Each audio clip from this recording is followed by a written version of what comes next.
Bonjour à tous, c'est Maxime de Odd Academy. On parle beaucoup de techniques de course, de chaussures et d'entraînement. Mais l'un des outils les plus sous-estimés, c'est l'analyse de la foulée.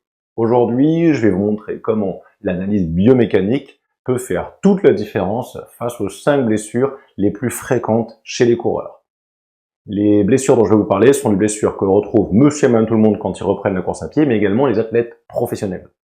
La première, c'est le syndrome fémoro-patellaire, c'est-à-dire la douleur à l'arrière du genou. C'est la douleur la plus fréquente chez les coureurs. Cette douleur, elle est souvent liée à un mauvais alignement entre le genou et la cheville, souvent un affaissement du bassin ou une attaque de pied trop dure, ou des appuis trop internes. À l'analyse de foulée, on va observer plusieurs choses. Si le genou rentre à chaque impact, si l'appui dépasse vos capacités de stabilité, si votre cadence est trop basse avec un impact plus fort, si votre posture augmente la pression sur la rotule.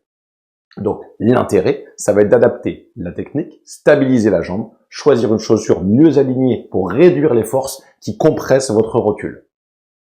La deuxième pathologie qu'on retrouve énormément, c'est le syndrome de l'essuie-glace ou du TFL. Donc le petit muscle qui est sur le côté en fait de la jambe. C'est la douleur latérale du genou, très fréquente chez les coureurs et les triathlètes, souvent une histoire de mécanique plutôt que de volume. À l'analyse, on va observer un bassin qui chute à chaque foulée, qui s'effondre. Un pas trop croisé où le pied passe la ligne médiane. Une instabilité du moyen fessier, une rotation excessive du tronc pendant l'exécution du mouvement. Donc, on va pouvoir, en voyant ces défauts, on va ajuster la trajectoire du pas, renforcer les bons muscles et éviter que la bandelette ne frotte anormalement sur le genou. La troisième, c'est la tendinopathie d'Achille, donc vraiment la tendinite.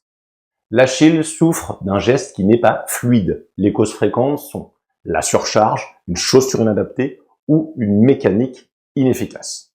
Lors de l'analyse, on observe un appui trop avant-pied sans contrôle, une cheville qui s'affaisse plutôt vers l'intérieur, une cadence trop basse, entraînant un impact qui est plus cassant, et un manque de mobilité, de force de la chaîne postérieure. Donc, on va pouvoir ajuster la technique, le tempo, choisir une chaussure avec la bonne hauteur de talon pour soulager le tendon, souvent ce qu'on appelle le drop pour surélever cette partie-là. La quatrième pathologie est la périostite tibiale, donc la douleur qu'on a le long du tibia. Très commune quand on augmente le volume.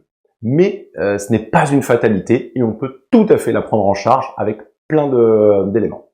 À l'analyse, on observe si l'appui s'écrase trop vers l'intérieur, si le tibia encaisse trop de transfert ou si la foulée est trop bruyante ou trop verticale. Enfin, si la chaussure ne stabilise pas suffisamment, entraînant trop d'impact. Donc on va pouvoir comprendre d'où vient la surcharge, corriger l'appui, travailler la stabilité et choisir une chaussure qui réduit le stress sur le tibia. Et ainsi, nous pourrons mettre en place tous les soins. La cinquième pathologie est la fasciite plantaire, qui est la douleur qui est sous le pied. La mécanique du pied est profondément liée à la foulée. Donc, à l'analyse, on observe un effondrement de voûte plantaire, donc qui s'écrase complètement au milieu, un manque de propulsion, une rigidité de la cheville et un pas trop long avec une tension accrue sur l'aponévrose. Donc, on va pouvoir corriger les appuis, améliorer la poussée, choisir une semelle ou une chaussure adaptée et réduire la tension sur le fascia.